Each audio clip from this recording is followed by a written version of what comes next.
to the madhouse.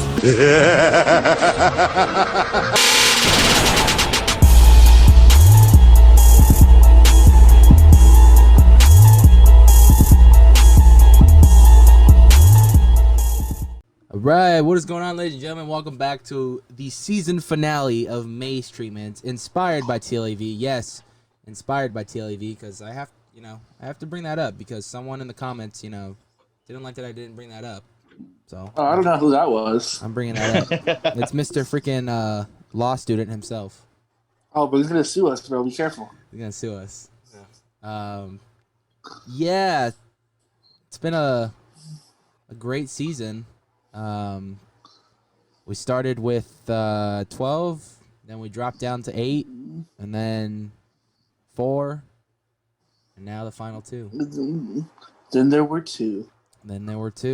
Dun dun dun. It's been a fun time. I've enjoyed doing this show, and I can't wait to hopefully do a season 2 in the future. We gotta see what that will be like, but only time will tell. That will be fun. So today, in our season finale of Maze Treatments, we got Connor, Florida, who by shock took us all by surprise, getting to the finals. I would have never thought in a million years that Connor, being the underdog, would made it, and he shocked us all, man. Like, he was the underdog of the treatments. Did you say shock the system? Shock the system, man. He shocked the system. Yeah, Connor made it to the finals, man. With his first round, he did the Alien original, which had a great story to it. Love that. And then the second round, he did. What did he do for the second round? It was a movie. Wasn't it? It wasn't. It wasn't Tales from the Crypt, was it? No, it was Fright Night. Fright Night. Yeah, there you go. Fright Night. Yeah. It was Fright Night, the 1980s Fright Night, which was a maze that I think a lot of Horror Nights fans have been wanting to come to the event. And then on the other side, you have John, who started it off strong with The Matrix, a maze that you would probably never thought worked at Horror Nights, but for some reason John made it work. And then, you thought, okay, how is this next film going to work at Horror Nights? And then he brought us Terminator, and you're like, okay, I don't know how that's going to work, and he makes it work. But this is going to be an interesting one, because this last round he's doing an original maze that he designed himself. This is the first original from John. Can he still pull it off and win the entire game? Or is our underdog, Connor, going to take it from him? Stay tuned. So, boys, I've always just picked who goes first. I'm going to let Rob choose who goes first today. Let's see John's first. All right. John is going first with Abducted. This is a maze treatment, an original that he designed. And let's see what you got, John. Take it away. Roll the tape. Hello again, Knights of Horror. Thanks for having me as part of this maze treatment tournament. I'm super excited to make it all the way to the end. Connor, my friend, you've been kicking ass, so it's an honor to come up against you in the finale of the maze treatment tournament. So without further ado, today I bring you an original concept maze that has been in my head for a while now and is heavily inspired by designer John Cook's body of work. So I want to present to you my pitch for a maze I'm calling Abducted. This maze would definitely need to be in some sort of a sound stage or a warehouse like the ones at Nods, because it needs a completely controlled environment. And the premise is real simple. Guests are caught in the middle of a hard and chaotic alien invasion where the aliens are abducting and annihilating the human race. So good times, So let's start with the maze's facade, which is a practical modern day 2-story house with an attached garage. Now, behind the facade, there would be a giant LED wall, which will help us tell the story of the invasion. At first, the skyline behind the house is beautiful and calm, but then suddenly a UFO appears above the house like it comes out of camouflage, right? So it slowly appears, followed by several other UFOs in the distance. And then the chaos begins. Intense music plays as the ships begin shooting laser beams through the skyline. Explosions and chaos are heard all around us. And then the house facade itself actually starts to take physical damage. The house would be part of the show, and it would be rigged up with pyro, with flames, and with breakaway set pieces, much like the ones that we see on the Rise of the Resistance, and it really helps sell the chaos of the invasion. Guests enter the maze via the house's garage, and as they walk through the garage, a sitcom is playing on a small TV, and it's interrupted by a news report about the invasion. The reporter explains that ships have appeared all around the planet and urges citizens to take shelter. Guests go from the garage into the very first room, which is a kitchen.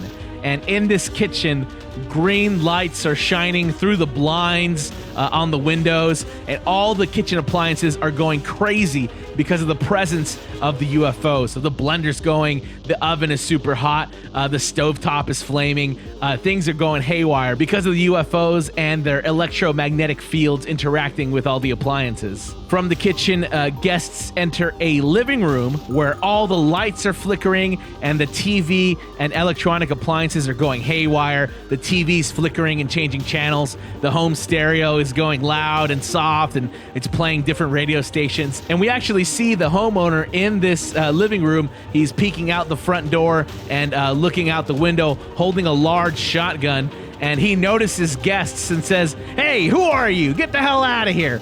And, he's going to chase guests out of the house. But as he takes a step toward the guests, all of a sudden, he is engulfed by a green beam of light and then is sucked up out of guests' view, abducted. This would be our first stunt position of the maze. So he gets sucked up out of the house. So the green beam turns red and a tall gray alien drops in the man's place. This stunt is definitely greatly inspired by the stunt in the Pentagram Room in Paranormal Inc. So if you've been through it, you know what happens. Guests then hurry down a small hallway into a young child's room. Now their room is dark, but green and orange light seeps in through the blinds, with the abductions and also with the explosions going on all around. The child's electronic toys are all blinking and moving around by themselves, and suddenly a red beam shines down into the room and another gray alien drops in, scaring guests as they exit the room and move into the master bedroom. Now, in the master bedroom, lights are flickering as well. The TV is constantly flipping channels, and then a large explosion is heard and smoke fills the room. And when the smoke clears, guests see that a large hole has appeared on one of the walls in the room that leads outside of the home. Another gray alien drops into this room in another red beam of light, forcing guests to exit via the hole, and that's when they enter the money shot room, which is a backyard area. Now, this backyard connects to the adjacent house's backyard, so that's two houses, two backyards connected to each other, divided by a broken concrete wall. And this whole backyard area is surrounded by giant LED screens to immerse guests in a suburban neighborhood under siege by the alien invasion. On the screens, UFOs fly around, destroying and abducting people. The surrounding houses take damage. You see explosions in the distance, and the night sky is filled with chaos and the sounds of it. In this room, hanging above guests, would be a huge practical UFO set piece. Below it, a neighbor peeks out from behind the damaged area of the fence, urging guests to go into the next house to seek shelter, when all of a sudden the neighbor is abducted before the guest's eyes, and we see him actually go up and into the UFO in another really cool stunt. As guests make their way across the yard, CO2 cannons go off, sparks and pyro and flames, trees topple over, and yard furniture burns. Again, complete and utter chaos because of this invasion. And as guests approach the rear of the neighbor's house, which is another practical facade, they enter through an open door, and this leads guests into a short show moment where they enter a small hallway that has closed, locked doors all around, making it seem like they reached a dead end. Now, in this hallway, the room would suddenly be filled with green light, and the guests are now being abducted. So a false wall would open that would then lead guests into a hallway, a transitional hallway made of LED walls that makes it look like you're inside of the green beam being beamed up into the ship. And this hallway then leads into the ship's bridge and control center, where an angry gray alien addresses guests telepathically, standing on a raised platform.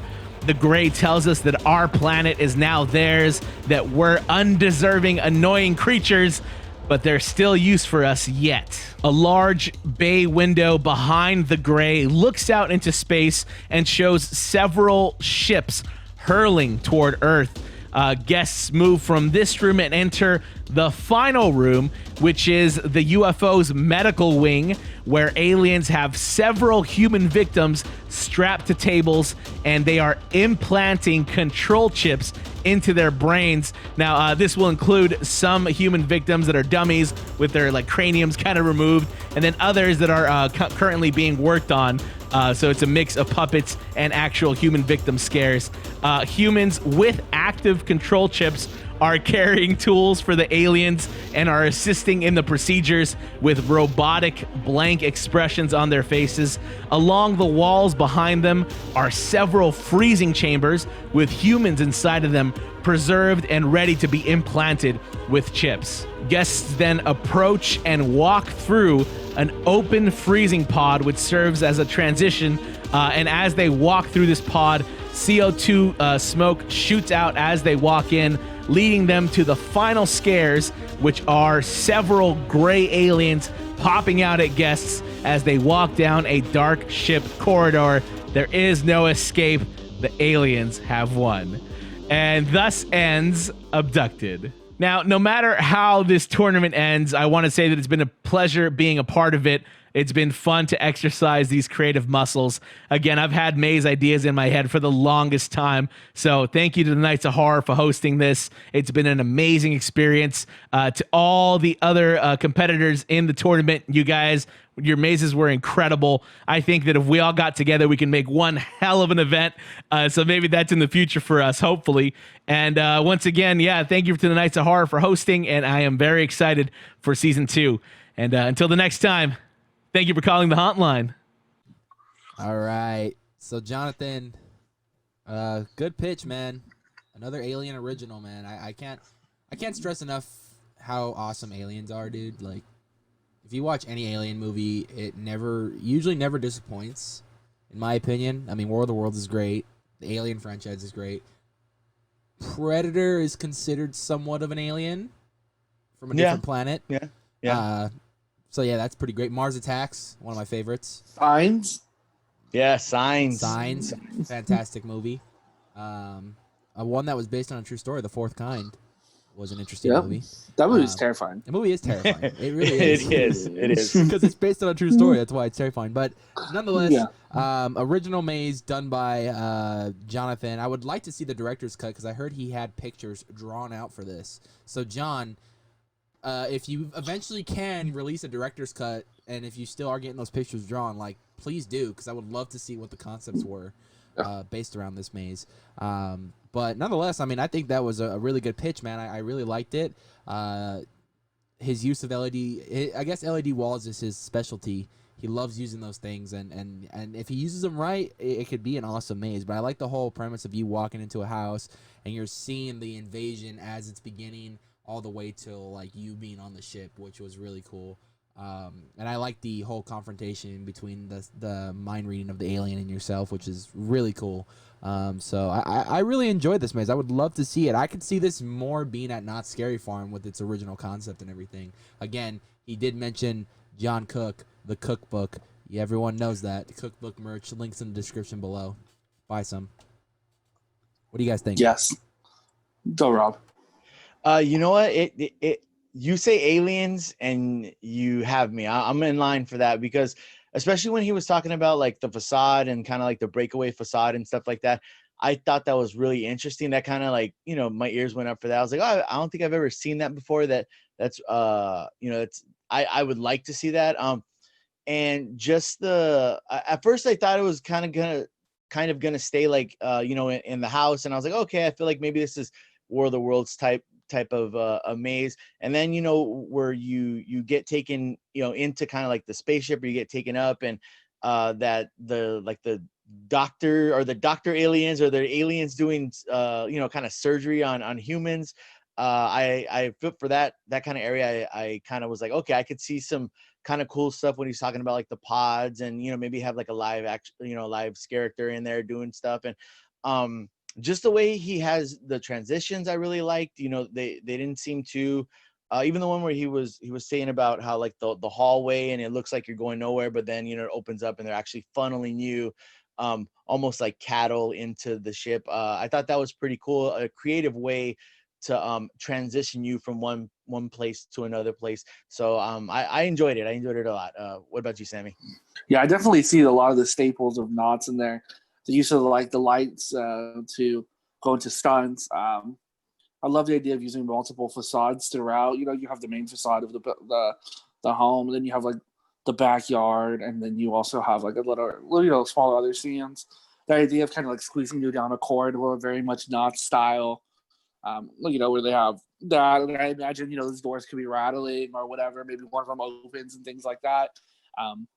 I just really thought it was really creative throughout. You know, using multiple different scares, and kind of like easing your way into it, because like right when you get in, you're in the garage, and then like a lot of the chaos is happening outside of you. And as you get closer and closer to the finale, the chaos is coming toward you. And then obviously once you're on the ship, like you are in the chaos at that point. And obviously, you know, the John staple of LED walls was there throughout, which I thought, you know, I just think it's creative. You know, if we have the technology, why not use it? And if it's gonna, you know, help expand, as opposed to painting UFOs on the wall and be like, oh, there's UFOs in the sky. If you have like projecting or whatever to make it feel like there's actually things going around there, and the idea of having an actual like big UFO floating gets me. So I was real excited with this one, but I'm real excited to see what Connor brings to the table with the Batman.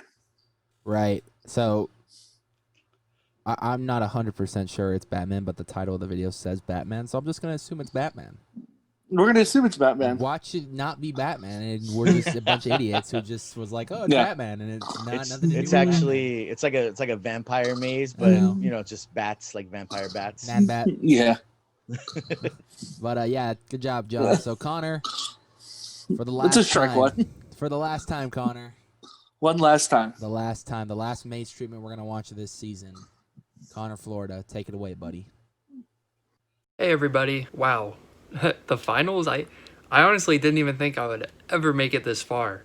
And the fact that I'm facing Hauntline, probably the most terrifying possible thing. But hey, we're here, and my kind of thought process is I'm just going to pitch a maze that I would love to see. This would be a dream IP for me. And in the last treatment, I did Fright Night, which is like, if I had to pick a movie to bring to the event, it would probably be that. But this is the one IP in general that could maybe top it. So we are going to head to the Batman universe. Now, we did see an Arkham Asylum maze at Horror Made here a couple years back, but this is going to be totally different, because in this scenario, Batman is dead. The villains have won, and they've taken over Gotham City. They kind of joined forces in order to defeat their common enemy, which was Batman. Now, as you go through the city, you're going to see various parts of the city that certain villains have taken over and kind of made into their own environment. So this is going to be a soundstage house at Universal Orlando, and it's going to start by you walking in and seeing just kind of the Batmobile out in front of an entrance to like an alleyway. You'll see the Batmobile crash. A little bit of steam will come off it every now and then. You'll see some blood by the door to suggest that Batman's dead. And then up in the sky, up on the roof, you'll see the bat signal, except it'll be cracked in half. It'll be fractured. And obviously this is the work of one of the villains. So the very first thing that'll happen as you walk in will be a Harley Quinn scare on your right. And she'll give you her little welcome to Gotham in her kind of mocking Harley Quinn type of voice. And also, I should mention, as you're probably seeing like B-roll and photos from the edit, which again is being done by Mr. Zombie Chris, the aesthetic of this is kind of based off of the Arkham games. However, it's a totally separate continuity. Anyways, so you'll get the Harley Quinn scare, and then on your left, you'll see Bane. And Bane will kind of be in the back, and he'll have a little bungee scare. So he'll kind of charge at you really fast and then spring back. So after this little introduction by those two, you will start to make your way through the alleys and the streets of Gotham. So up first will be Poison Ivy. Now, obviously all of these villains will have their own followers, their own little like gang members and stuff. And Poison Ivies are plants. This will be a very close quarters section of the maze. Think Seeds of Extinction from HHN 28 here in Orlando. Lots of overgrowth, lots of sif, just plants and vines overrunning the entire building that you're in. And there will be scare actors using hand puppets. Probably we'll just reuse the ones from Seeds of Extinction, might as well. And basically these are like little like chomper puppets that people will use. The scare actors will be like in the wall and they'll like shoot their hand out at you. And then you'll come around the corner and you'll see Poison Ivy herself. So then you'll get a little bit of transitional scenes. You'll just see, you know, your alleys and stuff of Gotham City, the close quarter alleys, various streets throughout the town where there'll be like stores and stuff, except obviously the stores are now broken. And then you'll see some of the villains that maybe won't have like their own special area like Poison Ivy, but they're still involved in everything. For example, you'll get to see Black Mask, and then you'll walk into a really, really cool building, and this will be the Gotham Bank. And Two-Face has made this area his own, and you'll see, you know, Two-Face is very big on 50-50, making sure everything's 50-50. So not only will you see Two-Face, of course, but he'll have totally burned and destroyed one half of the bank, but then the other half will be as pristine as can be. Obviously not perfect, you'll still see some broken windows and stuff, and some cracks from all the fighting that would have gone down, but he's totally scorched one side of the bank and left the other clean, because that's just something that I feel like Two-Face would do. So as you enter the bank vaults, you'll see some other villains trying to get their hands on a little bit of money. You'll see the Riddler, who has placed question marks all over the place, and not just in this bank either, but throughout the maze. If you've played the Arkham games, and this will be kind of a nod to those games, you'll know that the Riddler kind of placed like little question marks, and they're like trophies all over the place.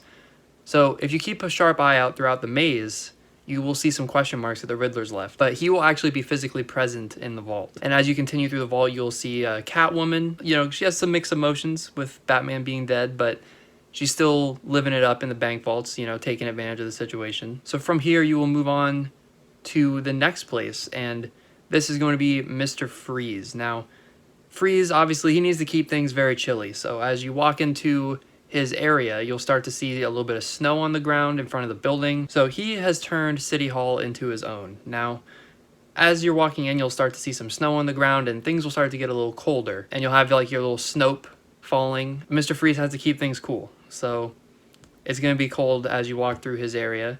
And you'll see all of his gang members and followers, and this will definitely be a show-stopping scene as you walk into City Hall. Up on like a platform up above, Mr. Freeze himself will be up there, and he'll have his freeze ray, and he'll be shooting kind of like a steam effect at you. And speaking of steam effects, as you come out of this and into the back alley behind City Hall, you will encounter one Scarecrow. And when he first scares you, he'll be like his normal size self, you know.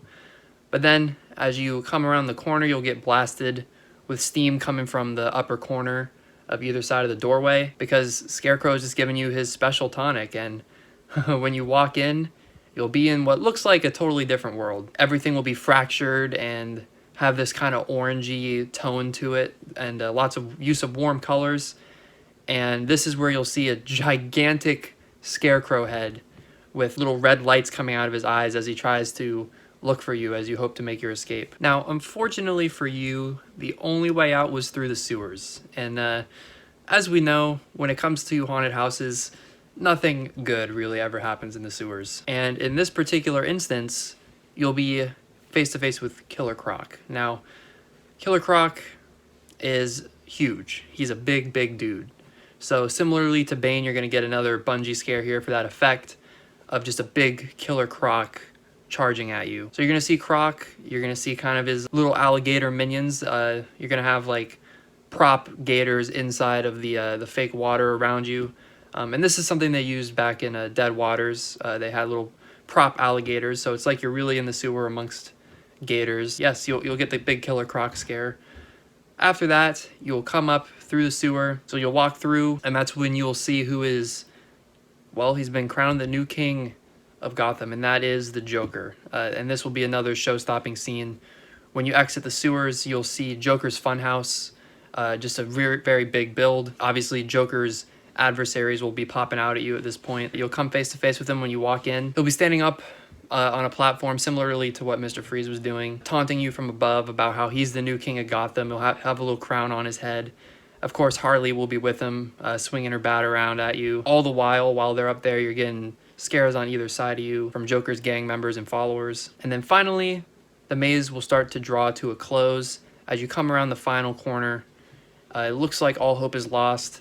But then out will pop Batman with a little music sound effect. He won't say anything, but he'll have some blood on his face. He'll be holding his ribs like he's been really badly beaten up. Everyone thinks he's dead, but he'll kind of look towards the sky, look at you, and then head back into his boo hole to show, hey, maybe this fight's not quite over yet. So that is my maze. No idea how this is going to stack up against, I'm sure, what will be incredible from Hauntline, but I am very happy with the idea of this maze. I think it's probably my favorite of the ones that I've pitched, just because seeing this would be such a dream come true, and Batman has so many great villains that you could easily do a sequel with this and use like entirely different characters, you know? You could use Clayface, you could use Deadshot, you could use Penguin, like there are so many, and some of them, you know, didn't get to have their whole big room, you know, guys like Black Mask, he could easily carry a room on his own, same with Catwoman, but obviously, I wanted to cram in as many of the most memorable ones in as I could, because that's what the fans want to see. But yeah, it's going to have some nice big builds, a lot of alleyways and sewers and tight spaces as well. And some of these Batman villains are very scary indeed, so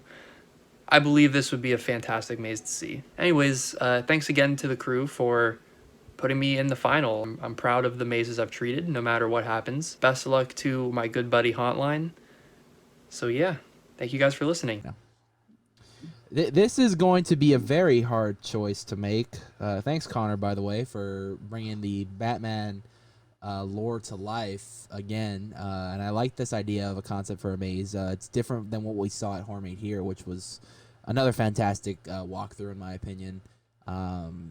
But, yeah, this one's going to be a difficult one, man, because on one hand, you got Hauntline, who gave us an original alien maze. And then on the other hand, you have a Batman maze with a twist where it's just about the villains, where Batman's supposed to be dead, and then at the end he comes back, you know, to fight one last time. Man, that's oh man.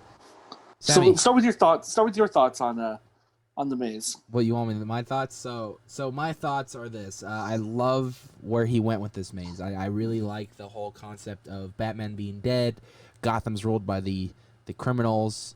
And of course, like he mentioned, Batman has an amazing rogues gallery. I mean, I would argue that it's probably the best rogues gallery in comics, up in par with. I think Spider-Man and Batman are like tied for like the best villains of all time. But Batman has a unique rogues gallery of villains, where I think that's why he's so popular and why he has such a big fan base and love for him. And Connor proved that in this. You know, you got to see Bane, Harley Quinn right off the bat. Bane being this big lucha libre, venomed out villain, you know, and Harley Quinn, the clown princess of crime, pretty much, as I've heard her been called sometimes. But also, just Harley Quinn lately been being Harley Quinn. You know, I mean, she's a fan favorite as well. We've seen it on the live action screen. We've seen it in animated movies, animated TV shows. She's obviously a fan favorite. And then you have all the other villains. Black Mask is there. Two-Face is there. I love what he did with the Two-Face room, because that is something Two-Face would do in the comics, was split something in half. He's actually done it in the game a couple of times. When you meet him, when you first encounter him in Arkham City, the courtroom is literally split, white side and the black side for his attire, which I thought was badass. But something like the bank being half scorched, half like pristine, like that is something Two-Face would do. Joker, of course, is a huge Batman villain. Everyone knows the Joker. Like Joker is a fan favorite. I love the Joker. That was cool. Killer Croc was cool. You know, all these villains that you see, Mr. Freeze, Poison Ivy, you know, I mean, it was really cool to see all these villains kind of just taking over Gotham now after it's like a post kind of battle that they had with the Batman. This kind of gives me vibes of like Arkham Knight, the last Batman game that we got, except, you know, with this one, Batman loses and all the villains are taking over Gotham pretty much. Cool. I think the scene I'm very interested, I would love to see was that Scarecrow scene from seeing him as a person and then hitting him with the gas and then a giant Scarecrow. Like, if you played Arkham Asylum, those scenes were so amazing. Like, just seeing a giant Scarecrow, to see that come to life would be unreal, dude. Just to see, like, a giant fucking needle hand come over the thing or whatever. If they could somehow pull that off and then have, like, a giant head, like how they did with kind of like a Stay Puft kind of thing, I'd be all for that. So I really dug this maze. I would love to see it in the future.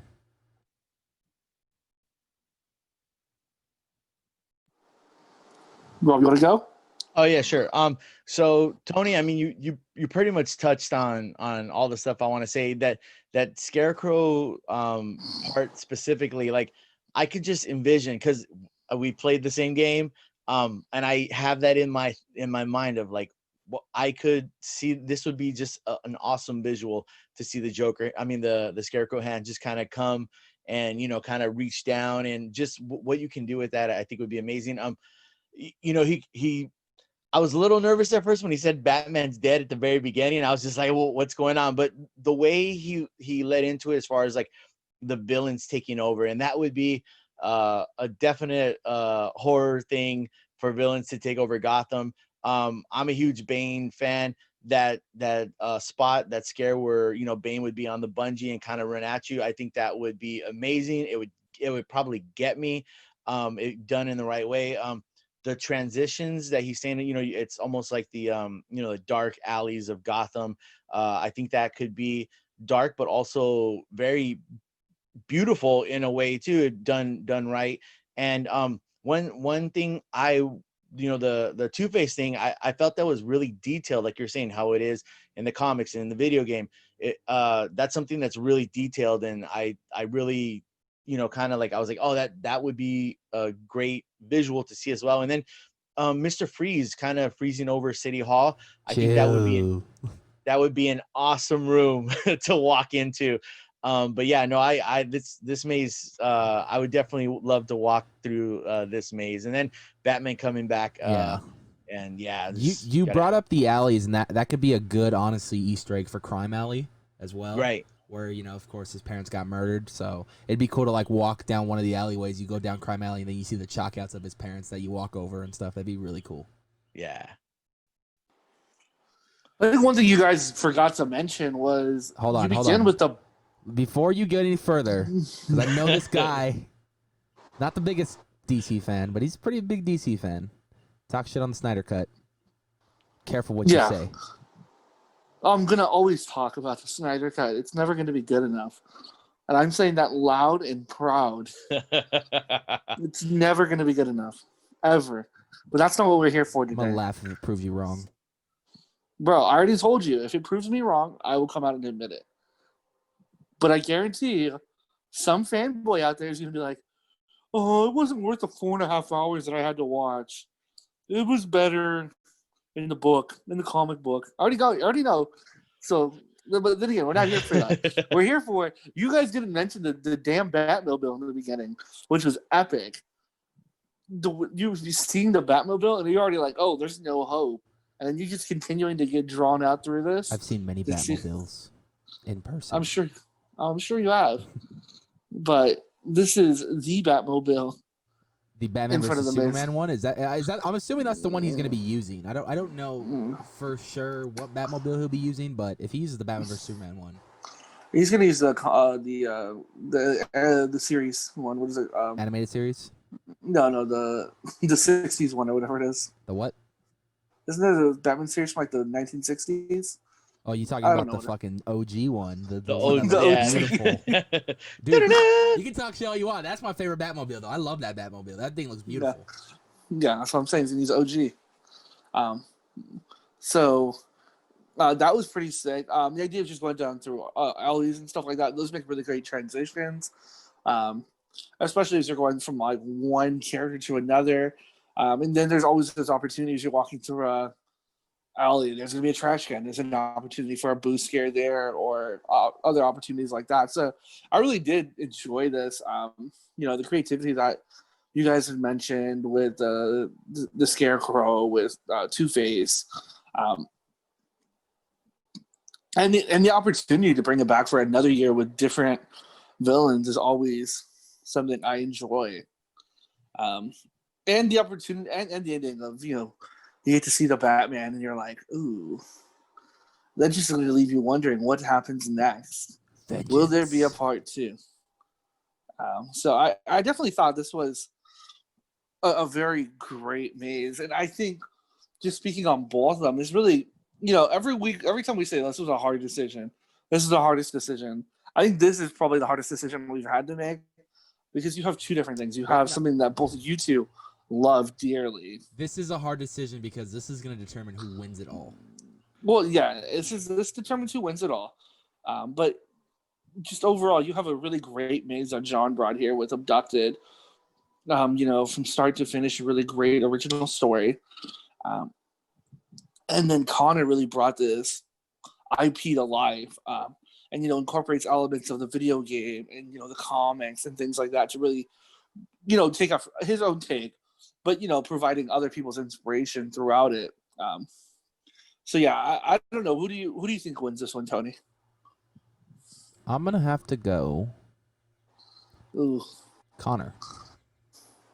And that's not just for my love of Batman, but he truly brought something to a Batman maze where I had never even thought about. Like, with the Horror Made Here one, you go into Arkham Asylum and, Batman's trying to help you get out and everything. And, you just hear Batman at the end. With this one, it is a post-Death of Batman story where the villains are running wild on Gotham. And, you lost all hope because you're thinking Batman is dead. And then when you hit it at the very end, you get that final scare of Batman coming at you, but like he's still alive, which gives you all hope again, which kind of sets it up for the sequel where you could see kind of Batman and him go face to face with more villains. Or he keeps it a secret and just kind of goes around and watches as you guys are kind of like the bait for the villains or something, So I think what Connor did with this maze was something I would love to see, like if Horror Made Here did it or if anyone ever did it. I would say Horror Made Here out of everything would probably do it, but if Horror Made Here were to bring back their event and do another Batman maze, maybe this is something they can try to do. I mean, I would love to see it. Not only does it just, you're doing the comic book, but you could take inspiration off the movies, off the games. It's pretty much the multiverse at this point, so you could take inspiration off anything and Frankenstein it into a maze. So I think I already know who Rob's gonna pick. So before Rob goes, Sammy, what do you got? I want Rob to go. Okay, let me just say this. Yes, I do love Batman, and Connor did an amazing job bringing Gotham to life, and just the way he explained using the villains and what they do, and the Gotham just environment. And I honestly, when I heard this out and how he started it, I was just like, I'm just interested, and I love Batman. John brought something with the aliens that I also love. Signs and all the movies that we mentioned before. I have what's the word I'm looking for? Like aliens draw me in, and I love just Fascination. with fascination. Yes, there you go, fascination with aliens. And just the way he how you're looking, the areas where you're looking into space and you see the aliens, spaceships coming at you, just the facade, the way he's used it, all that stuff really intrigued me, and I would love to see that maze as well. But again, like he brought the world, Connor brought the world Gotham to life, and a Gotham without a Batman, and that's something I would want to see. So I'm gonna say Connor, Florida. All right, well, it doesn't matter what I say. I want to hear what you were gonna choose though. Like, I would love to hear your opinion. Yeah, I that's know why I you're a want to John speak guy, last. so Well, I think. I would like to hear. I mean, it really is a tough decision, regardless. And I'm sure you both agree with that because Yeah, Connor's bringing an IP that people love completely, and I can both see both of these, pitches playing out some really long lines and really great mazes with great scares and things like that. Ultimately, I think that John's maze turns out to be a lot more scary than Connor's, because I feel like it's a little bit more in the playful realm still, because people are like, yeah, but I that's get what you're saying. Batman. It's Batman, it's the villains, Yeah. and it's. I think Yeah. what you're trying to say is this one would be more for the fans rather than the horror fans. This one would be just for fans of horror and comic books. Yeah, definitely, and they definitely interact with one another. I just feel like John's was a lot more true horror, or horror. Let me make sure I pronounce that correctly, because otherwise Slane will make fun of me. She always does. But like at the same, like I'm really tied, because like at one point I'm like, I really want to go through Connor's maze and just be able to experience that, and it has the opportunity for multiple walkthroughs and things like that. And so does John's, but I think ultimately I'm gonna go with John's just because LEDs, bro. LEDs are gonna light up my world. That's gonna be a shirt right there. Hashtag LED lights, LED walls. Yeah.